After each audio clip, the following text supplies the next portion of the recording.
और उसके बाद जो इन्होंने कार्य किए हैं वो भी एक प्रकार का मुद्दा बन के बैठे हैं। आज सिलारी वाली पुलिया हो, आज पिपरिया के ब्रिज हो, जो इनमें कहीं ना कहीं हो सकता है इनमें घोटाले हैं, इसलिए इन्होंने उन ठेकेदारों की शिकायतें नहीं करी। तो क्षेत्र में जो भाजपा द्वारा जो कार्य होना था जो नहीं हुए, जैसे देखा जाए सबसे पहले डोकरी खेड़ा डैम, उसका विकास होना था लेकिन इन्होंने नहीं किया। उसी के आगे चले जाओ 2 किलोमीटर 4 किलोमीटर के दायरे में छोटी अनोनी, जो कि एक बहुत अच्छा टूरिस्ट पॉइंट बन सकता था लेकिन इन्होंने नहीं बनाया। एक बहुत ही बड़ा मुद्दा है जो आज क्षेत्र में जहां भी पुलिया टूटती है छोटी तो पुल का निर्माण करते हैं, यहाँ पे पुल टूटता है तो रिप्टा का निर्माण करते हैं। ये कहाँ की रीति है, ये कहाँ की नीति है? नाम कमलेश से दूसरा नाम रख दोगे तो मैं व्यक्ति तो मैं ही रहूंगा ना। नाम बदल के आप योजना का अपना वो बता रहे हो, आप हित बता रहे हो, तो ये कहाँ तक उचित है? सिर्फ नामकरण करवा लो, नाम बदलवा लो, इनसे काम नहीं होते। नमस्कार, आपका स्वागत है। जैसा कि आप जानते हैं हम पिपरिया के उन मुद्दों से आपको परिचित करा रहे हैं जो कि जनता से सीधे तौर पर जुड़े हुए हैं, जहां जनता उन चीज़ों से ग्रसित है या उन चीज़ों का लाभ उठा रही है। ये दोनों विषयों से हम आपको परिचय करा रहे हैं। जैसे कि हमने पहले भी यहाँ के जो जनप्रतिनिधि हैं, जो नेतृत्व करता है, उनसे आपको परिचित कराया। आज हमारे बीच में मौजूद हैं कमलेश साहू, जिनको चिंकू जी के नाम से भी जाना जाता है। आप कांग्रेस पार्टी के IT सेल के जिला उपाध्यक्ष हैं। हम आपसे बहुत सारी चर्चाएं करना चाहते हैं, जैसे कि एक बड़ी अपडेट भी निकल कर आई कि यहाँ के जो प्रत्याशी घोषित किए गए थे श्री गुरुचरण खरे जी, तो उनको हटाकर अब वीरेंद्र बेलवंशी जी, जो कि यहाँ के निज निवासी हैं बनखेड़ी के, जो कि पिपरिया विधानसभा में ही आती है, उनको प्रत्याशी घोषित किया गया है।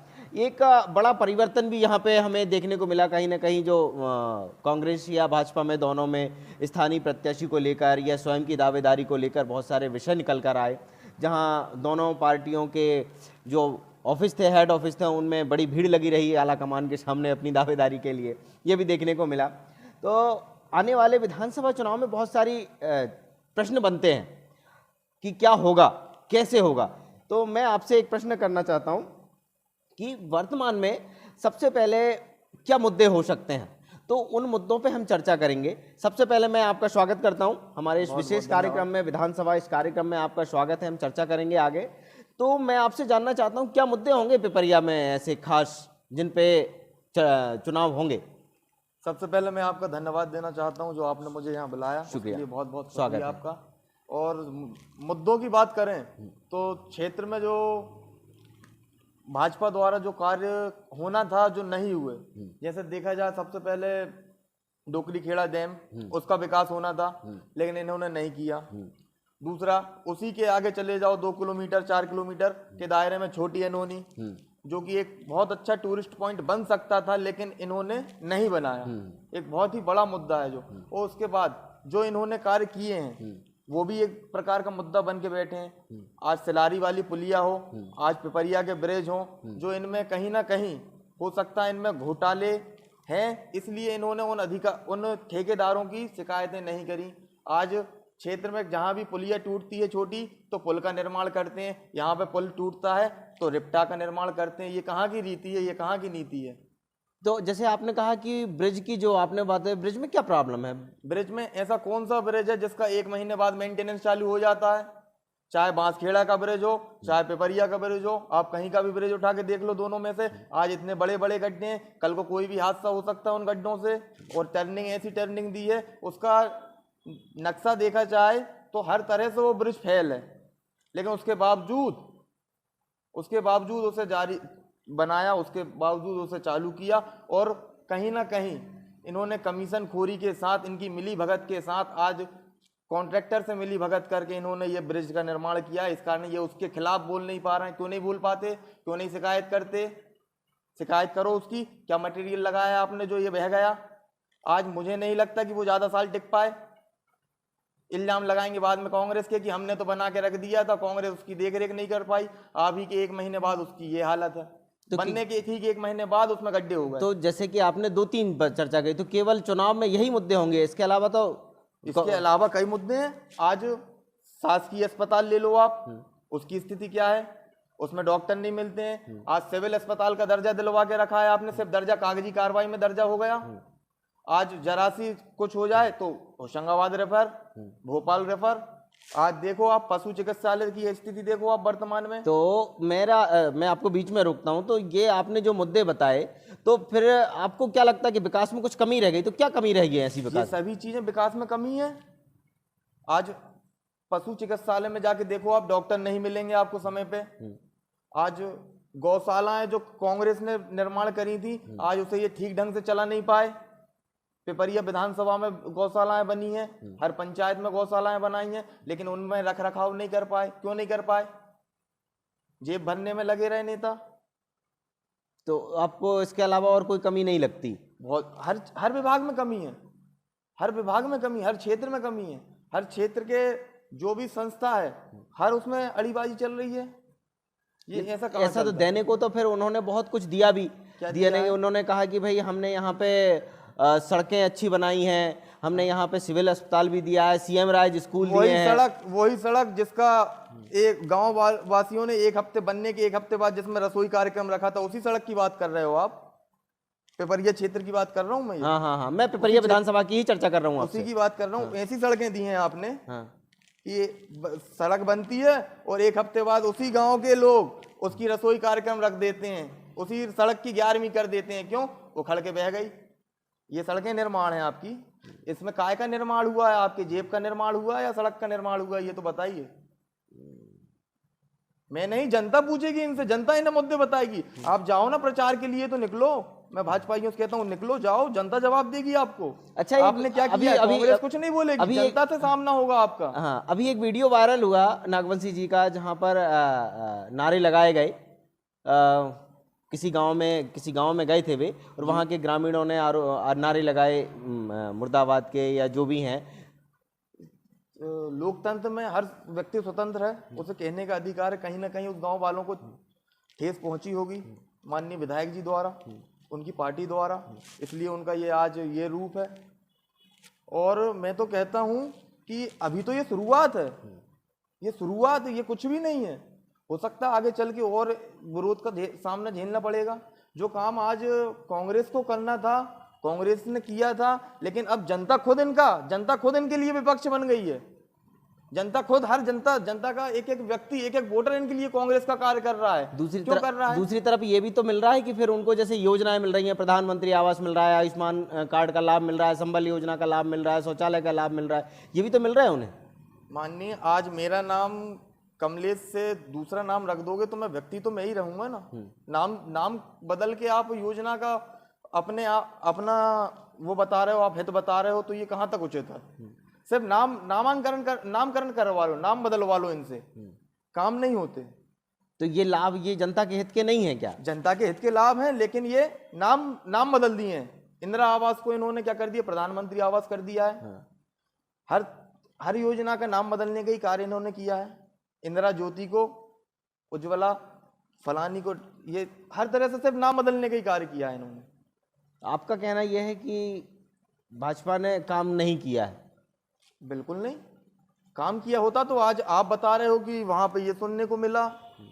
प्रचार के लिए गए थे, जनता ने प्रचार कर दिया, हमने सुना। आप ही बता रहे हैं मुझे, जो कि सोशल मीडिया पर वीडियो हमने देखी है, उसी का आप बता रहे हैं ना, वही वाली वीडियो का। मैं जो गांव का नाम याद नहीं है मुझे, लेकिन जनता प्रचार करने लगी कि उसे क्या करना है, और जनता इस बार कांग्रेस के साथ है। मैं अपने प्रश्न को आपके साथ दोहराना चाहता हूँ। एक बार मैं उस प्रश्न को दोहराऊंगा कि भाजपा ने कहा, वहाँ के उनके नेताओं ने कहा कि हमने इतनी सारी योजनाएं दी हैं, गरीबों के हितों के लिए दी हैं। हमने संबल योजना दी है, जहाँ पे हम जो अगर किसी की सामान्य मृत्यु हो जाती है तो हम उसे 2 लाख रुपए देते हैं, दुर्घटना में होती है तो 4 लाख रुपए देते हैं। वहीं महिलाओं को गर्भवती होने पर भी उनको पैसे मिलते हैं, बच्चे के जन्म होने पर भी पैसे मिलते हैं, शादी होने पर भी पैसे मिलते हैं, मृत्यु होने पर भी पैसे मिलते हैं। वहाँ हम बात करते हैं प्रधानमंत्री आवास की योजना की हम बात करते हैं, लाडली लक्ष्मी की हम बात करते हैं, तो उसके बाद हम लाडली बहना की हम बात करते हैं, इतनी सारी योजना की हम बात करते हैं। ऐसा भाजपा नेताओं ने कहा कि हमने ये सब कुछ दिया। कांग्रेस ने ऐसा क्या दिया? कांग्रेस ने तो जनता के लिए काम ही नहीं किया। तो ये इतनी सारी योजनाओं का जवाब क्या होगा आपके पास? आपने बात करी है योजनाओं की, 2014 का प्रधानमंत्री जी का एक बार मैनिफेस्टो देख लो और आज जो उन्होंने काम किए हैं वो देख लो। उसमें कई योजनाएं ऐसी भी हैं जो अभी तक के नहीं आई, चाहे फिर वो युवाओं के 15 लाख क्यों ना हो हर खाते में आने की बात जो थी, और ऐसी कई योजनाएं हैं जो कागजों में चल रही हैं, लेकिन कांग्रेस वचनबद्ध योजनाएं लेके आती है। कमलनाथ जी जो हमारे नेता हैं वो वचन देते हैं, और जैसा कि कर्ज माफी जो कि पहले भी हुई थी, लेकिन इन्होंने छल कपट की राजनीति से जो भाजपा पीछे के दरवाजे से आई है उसने सौदेबाजी करके वो उन योजनाओं पर रोक लगा दी। इन्होंने योजना कमलनाथ जी की कर्जा माफी योजना को सही क्यों नहीं समझा? क्या वो जनता के हित की नहीं थी, किसानों के हित की योजना नहीं थी? उस योजना पे अमल क्यों नहीं किया इन्होंने? जनहितैषी मुद्दों को कांग्रेस से आपको बैर हो सकता है, क्या वो जनता के हित में नहीं थी? किसानों का कर्जा माफ इन्होंने क्यों नहीं किया सुचारू रूप से? कमलनाथ जी नहीं कर पाए, क्यों नहीं कर पाए? इनके कारण नहीं कर पाए।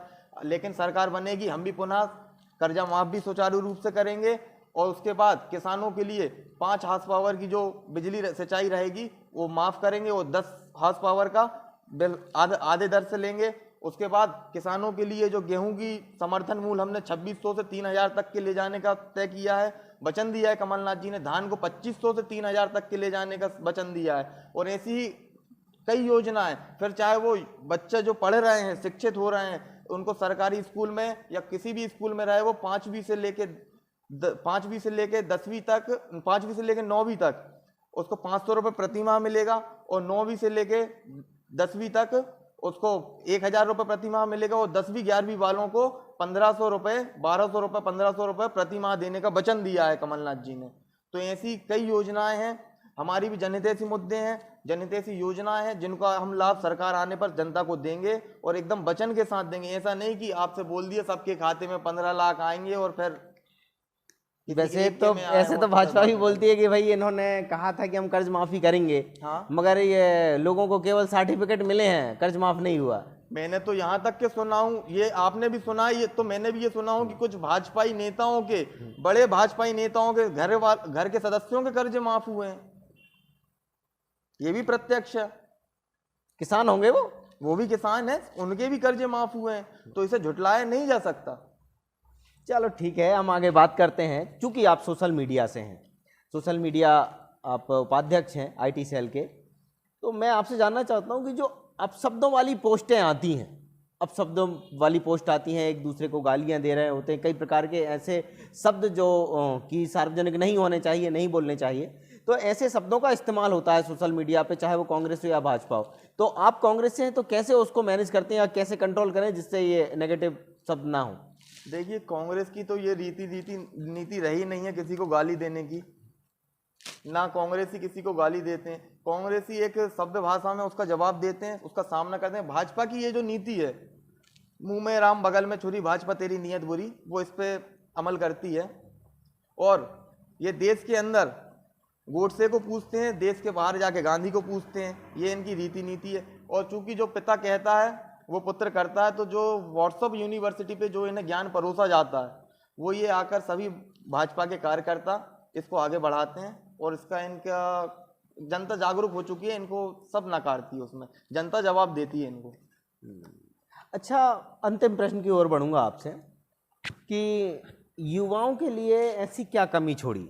जैसा कि हमने देखा कि उन्होंने सीखो कमाओ योजना लेके आई, जिससे बच्चों को प्रशिक्षण मिले, प्रशिक्षण के बाद फिर उनको वहीं की वहीं जॉब भी मिले, तो ये सारी चीज़ें लेके आई है उन्होंने। और भी युवाओं के लिए उन्होंने स्कूलों की, कॉलेज की बहुत सारी घोषणाएं भी की। तो आपको क्या लगता है, क्या कमी छोड़ी?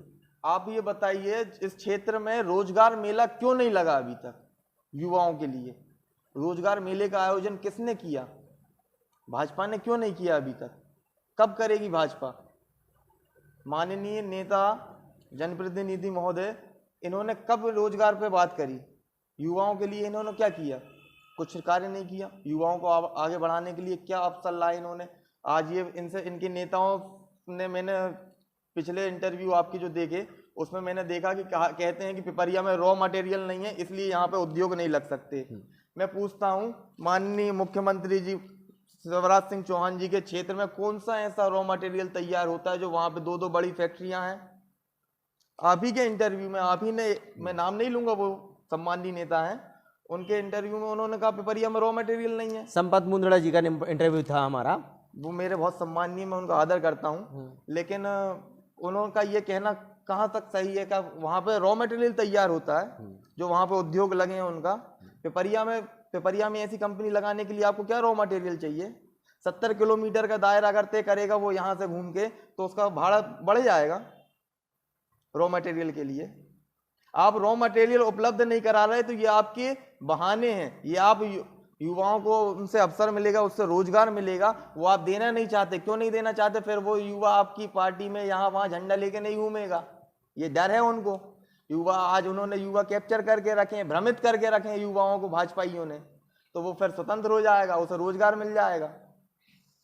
ठीक है, एक लंबी चर्चा हुई, बखूबी आपने हमारे प्रश्नों के जवाब दिए। हमने कोशिश की है कि आपकी पिपरिया की जो जनता है, उन जो प्रश्न निकलते हैं उनसे हम जनप्रतिनिधियों को बुलाकर उनसे चर्चा करते हैं, उन प्रश्नों का जवाब जनप्रतिनिधियों से, यहाँ के जो नेता हैं कांग्रेस या भाजपा के, उनसे हम प्रश्नों के जवाब लेते हैं जो जनता हमारे साथ साझा करती है।